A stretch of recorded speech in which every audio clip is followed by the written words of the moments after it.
오늘 주신 말씀에서는 하나님께서 불순종한 사람의 죄가 공동체 전체에게 어떠한 영향을 주는지 제 말씀으로 알려주십니다.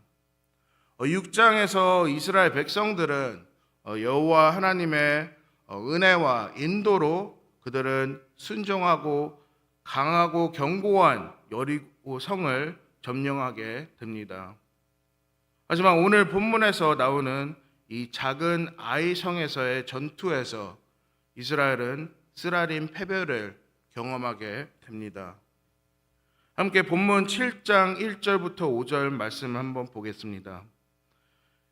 본문 1절부터 5절에서 이 유다 지파 세랑의 증손 삽디의 손자 갈비의 아들인 이 아간이라는 사람이 있었고, 또 이 하나님은 6장에서 계속해서 이스라엘에게 여리고 성을 주시면서 당부하신 지시가 이제 바로 그 성에 남은 물건들을 훔치거나 숨기지 말라고 당부해 주십니다.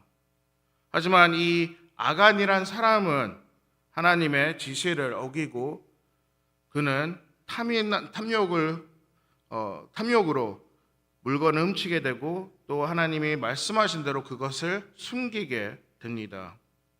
이로써 하나님께 죄를 짓게 된 거고, 또 단순히 불순종한 죄가 아닌 하나님이 맺어주신 언약을 깨는 그런 행동을 하게 됩니다.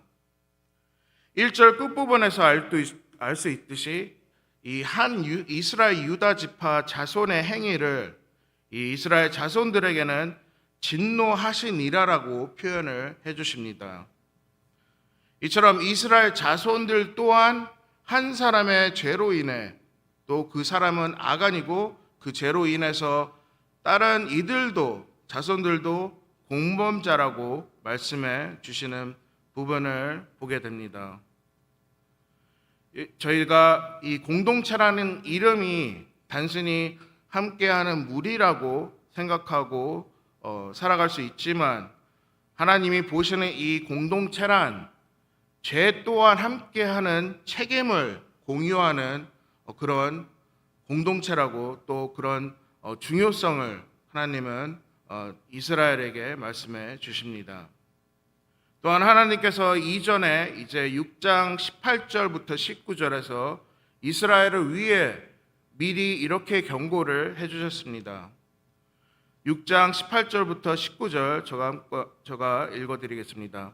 너희는 온전히 바치고 그 바친 것 중에서 어떤 것이든지 취하여 너희가 이스라엘 진영으로 바치는 것이 되게 하여 고통을 되지 아니하도록 오직 너희는 그 바친 물건에 손대지 말라. 은금과 동철 기구들은 다 여호와께 구별된 것이니 그것을 여호와의 곳간에 드릴지니라 하리라.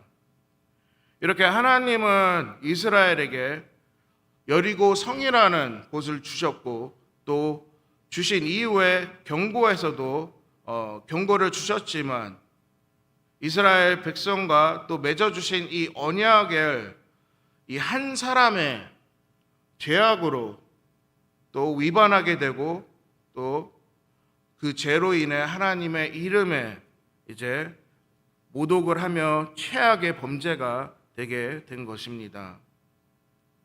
저희들도 마찬가지로 신앙생활을 하면서 개인적인 죄라고 생각하는 것들이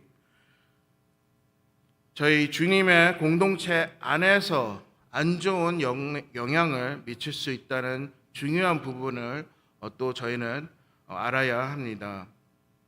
교회와 가정에서 하나님의 말씀에 순종하지 않는 행동은 결국 모두에게 부정적인 영향을 줄 수 있고, 뭐 어때? 남들도 다 그러는데 괜찮겠지 하는 이런 생각들이 하나님의 공동체 전체에 나쁜 영향을 줄 수 있다는 점을 저희는 기억해야 합니다. 더 구체적으로 그리스도인이라는 이름을 쓰면서 예전에 죄인이었을 때의 언어와 행동과 또 그런 죄인들의 예전의 일들을 행할 때, 또다시 계속해서 행할 때, 반복해서 행할 때 다른 환경 속에서 자란 다른 그리스도 공동체에게는 그런 부분들이 시험이나 의심을 줄 수도 있고, 또 거기에 또 안 좋은 부작용이 생긴다고 생각됩니다. 계속해서 2절부터 6절에서 알 수 있듯이 이 아이성은 대체로 여리고 성보다 작았지만 이스라엘 백성은 하나님의 인도를 구하지도 않고 자신들의 판단으로 작은 숫자의 병사들로 전쟁에 임하게 되고 또 패배하게 됩니다. 심지어 여리고 성의 전쟁과 달리 2절부터 5절에서 그 어디에도 하나님의 언약궤에 대한 이야기가 없었습니다. 또한 여호수아조차 하나님께 기도를 드리거나 그런 부분들은 찾아볼 수가 없었습니다. 그 반면 6장에서 이제 6장 4절에서 말씀하시기를 이스라엘 백성들이 여리고 성을 점령했을 때는 하나님의 언약궤와 함께 나아갔고, 언약궤는 저희가 민수기에서 배운 듯이 하나님의 인재를 상징하고 있었지만 그들은 홀로 전쟁에 나아가게 된 것입니다. 이렇게 여리고 성과의 전쟁에서 이스라엘이 승리할 수 있었던 점은, 또 유일한 이유는 하나님께서 그들과 함께 하셨기 때문이고 또 은혜를 베풀어 주셨기 때문입니다. 하지만 그들은 하나님께 아무런 지혜도 묻지도 않았고 또 자신들의 힘과 경험과 지혜로 그들은 나가서 패배하게 되며 좌절하게 됩니다. 그것이 바로 이스라엘 백성들이 패배한 제일 큰 원인이라고 생각됩니다. 말씀을 묵상하며 저희 또한 크고 작은 일에 하나님의 지혜를 구하는 사람이 되어야 합니다. 크고 작은 기도의 응답에도 감사하고 또 진 죄가 있으면 회개하며 계속해서 기도하는 습관을 들이는 사람이 되어야 합니다. 평상시에 기도를 잘 안 하다가 또 어려운 일에 부딪히게 되고 또 그때서야 기도와 예배를 드리는 사람들이 있습니다.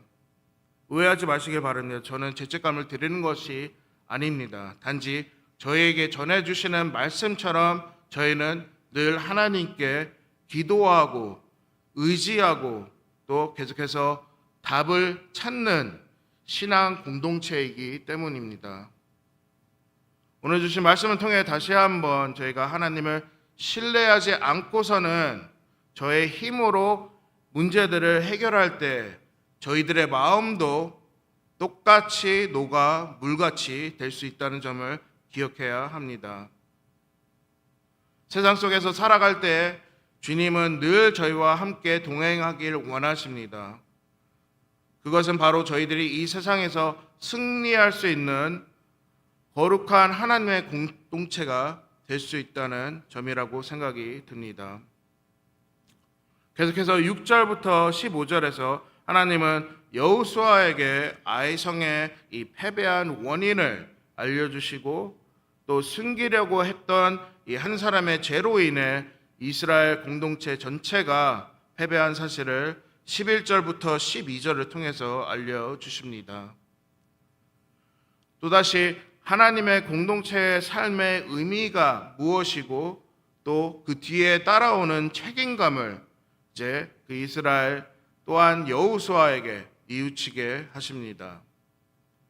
반드시 회개와 정결함으로 또 정직함으로 함께 죄를 회개하고 또 하나님께 기도와 지혜를 구하지 않고서는 그들은 앞으로 나아갈 수 없게 됩니다. 자신들의 패배로 슬픔과 좌절에 얽매여 있었고 또 이스라엘은 계속해서 그들이 왜 전쟁에서 이 작은 성에서 패배했는지도 몰랐고 그 패배 이후 하나님을 찾게 된 그들의 태도, 또한 하나님을 의지하지 않았던 그들의 불순종한 모습을 봤을 때 지금 저희 살고 있는 이 시대의 저희들과도 흡사하다고 생각을 합니다. 마지막으로 13절에서 하나님은 여호수아에게 반드시 죄를 해결하지 않으면 이스라엘과 함께하지 않겠다고 전해 주십니다. 이처럼 이스라엘은 한 사람의 죄로 인해 또 죄가 밝혀져 자신들의 죄를 생각하게 되고 자신들이 하나님께 불순종한 죄를 확인하게 됩니다. 그들은 진실하게 하나님께 죄를 구하고 고백하고 용서를 구해야 했습니다.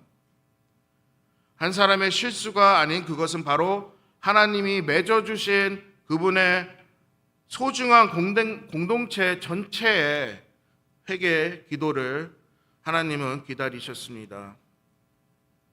하나님은 이스라엘이 승리하기 위해서는 먼저 그들이 지은 죄를 숨기지 않고 회개하고 해결한 후에야 하나님이 계속 동행해 주신다고 말씀해 주십니다. 말씀을 정리합니다. 오늘 주신 말씀에서는 하나님께 불순종한 한 영혼이 그가 있는 공동체 전체에게 어떠한 영향을 끼치는지 알려주셨습니다. 한 명의 불순종으로 이스라엘 백성은 아이섬의 점령을 실패한 것처럼 하나님께서는 저희들에게도 무엇이 지혜로운 것인지 또 누가 어떠한 삶이 하나님이 원하시는 모습인지 오늘 주신 말씀을 통해서 깨닫게 하셨습니다. 하나님의 거룩한 공동체의 삶은 저희가 생각하는 가벼운 일이 아닙니다. 가벼운 곳이 아닙니다. 한 사람의 죄를 숨기거나 모른 채 하거나 동반하는 일은 그 사람들은 하나님의 공동체라고 불릴 수가 없습니다. 하나님은 공평하시고 또 공의로운 분이시기에 그분의 심판을 두려워하며 정직하게 살아가길 저희는 함께 기도하고 또 그 책임을 거룩한 사람들이 모두 함께 서로 책임져 줘야 합니다. 하나님은 저희들의 마음과 깊은 생각 속을 또한 저희가 숨겨둔 모든 것을 다 꿰뚫어 보십니다. 그러기에 주님 앞에 정직하게 나와서 무릎 꿇고 저희들의 교만과 또 탐신의 죄들을 회개하고 하나님 앞에서 경건한 모습으로 또 거룩한 모습으로 살아가길 회개 기도와 또 노력을 해야 합니다. 오늘 아침 저희들에게 전해주신 말씀을 묵상하며 저희 개인의 신앙을 점검하는 시간을 가졌으면 합니다. 첫 번째로 하나님께 의지하지 않고 저희 개인의 힘으로 문제를 해결하며 살아가고 있는지, 하나님께 죄를 숨기고 회개하지 않고 계속해서 미루고 살아가고 있는지, 마지막으로 저희의 이웃들을 용서하고 살아가며 살아가고 있는지, 이 세 가지 질문들을 가지고 묵상하고 오늘 하루를 시작했으면 합니다. 저희들의 신앙 생활에서 작은 죄라도 가볍게 여기지 않고 모든 죄를 회개하는 태도와 마음을 가지고 똑같은 죄를 범하지 않게 저희는 계속해서 주님께 구하고 기도로서 나아가야 합니다. 그래야 하나님과 더욱더 친밀한 관계를 맺을 수 있고 또 회개를 통해서 하나님이 저희가 왜 하나님한테 의지를 해야 되는지 또 하나님의 말씀에 따라야 하는지 계속해서 말씀해 주십니다. 또한 저희 이웃들을 용서하고 또 사랑으로 함께 간절히 저희는 하나님의 나라에 들어갈 수 있도록 기도하며 노력하는 저희가 되어야 합니다. 주님께 순종하고 살아가는 삶을 살아갈 때 주님의 말씀이 저희와 더 가까이 오며 또 저에게 전해주시는 이 교훈들이 주님을 경외하게 되고 또 주님 안에서 승리하고 나아갈 수 있게 되는 것입니다. 그러기에 주님의 말씀을 저희와 함께 묵상하고 함께 소중히 가지고 오늘 하루도 시작하는 저와 여러분이 되시길 주님의 이름으로 축복합니다. 함께 기도드리시겠습니다. 감사합니다. 하나님 아버지, 오늘도 주님의